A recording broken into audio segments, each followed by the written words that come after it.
perhaps you've seen this new breed, kind of breed, of a feline before, the werewolf cat, or the Lokoi. It's a cat that has been bred to have patchy fur on certain parts of its face and paws and body, so that it somewhat has a slender yet scrappy disposition, looking somewhat like a werewolf. Let's throw up some pictures. So this is the alleged werewolf cat, the Lokoi cat. It's a they have a mutant gene variation that interferes with their hair growth, which robs them of much of their undercoat and their follicles, and makes their eyes look larger. As there's less fur around that area, they do look a little wolf-like. But this brings up an interesting ethical question, in that, is this ethical? There's complicated ethics to be discussed regarding these animals and our selective breeding of animals, not just the Lokoi, but also corgi dogs to be shorter and stumpier, which has led to osteoarthritis in many of the dogs, as well as bulldogs with shoulders so wide that their mothers require C-sections to give birth to them. And then pug noses are getting flatter. We're breeding these animals in a way for aesthetic purposes, but perhaps sometimes to the detriment of their health. Yes, this is called inbreeding. Right. Oh, is that bad? It's terrible, and we're doing it on purpose. Like, yeah.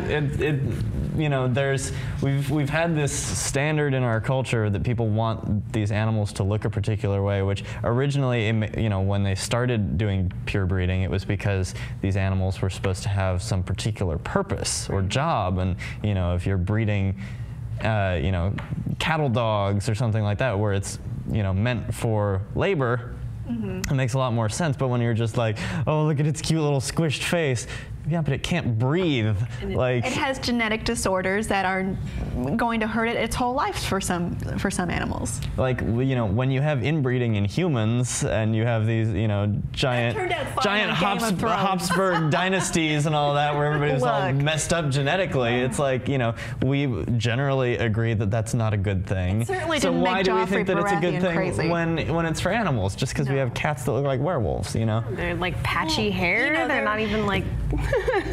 I mean, there is the novelty purpose, you know, like, oh, look at that cool cat, I want one. But it's, you know, for the most part, it seems Lokoi are fine if they live indoors and, you know, they're not subjected to harsh weather conditions due to their lack of fur, and sometimes in some places.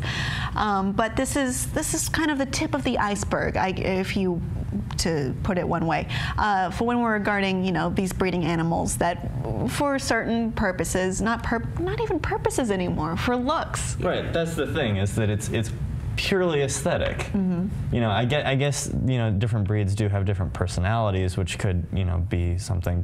But even in general, when it comes to a personality, like, you know, you could get a dog that's a particular breed that's really paranoid. That breed is really paranoid, or overly excited, or good with children. And so when you combine those things, ideally, you know, you could get the best of multiple different breeds. You know what that's called? Hybrid theory. Exactly. The hybrids will be stronger. Well, they have, you know, Paris Hilton just got like the tiniest dog ever with all the inbreeding, and I mean, that poor dog's probably not going to live very long. But then there's like the other side where you were saying that, you know, they breed things to make them bigger and stronger or whatever, you know, it's the purpose. They have the Savannah cats. Have you seen those? They're like these huge cats that are almost like, you know, they look like they should be jungle cats. They're amazing and huge, but I don't know. I mean, I just think like the werewolf, it just sounds so sad. And like,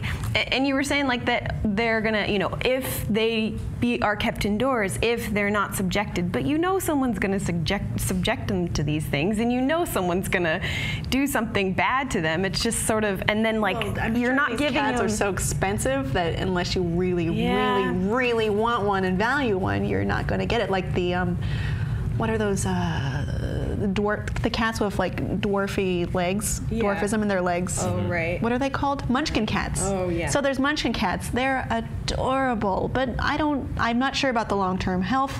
Well, also with the Lokoi, they don't know about the long-term health effects or detriments or benefits. Right, because they're all kittens at this point. Well, because it's a young breed that they were created.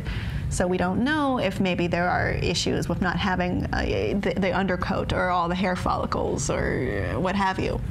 Yeah, I don't know. It sounds sad to me. Yeah, well, it's interesting that for the most part we're pretty lackadaisical about, you know, breeding these animals, and we don't really consider perhaps the animal's welfare is at risk.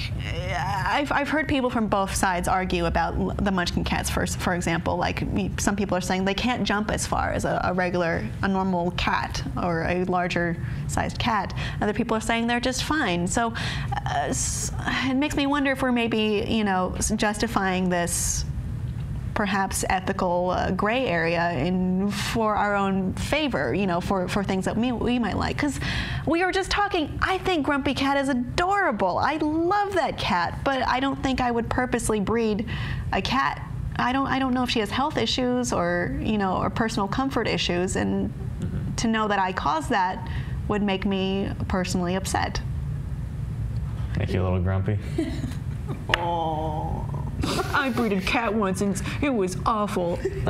No, I never bred a cat, and it was. But what do you think of this idea of the complicated ethics of breeding? Is it worth it to have this beautiful, interesting new animal at the possible detriment of the animal itself? Or is it probably, in your opinion, just fine? Let us know what you think below in the comments, and please be sure to subscribe.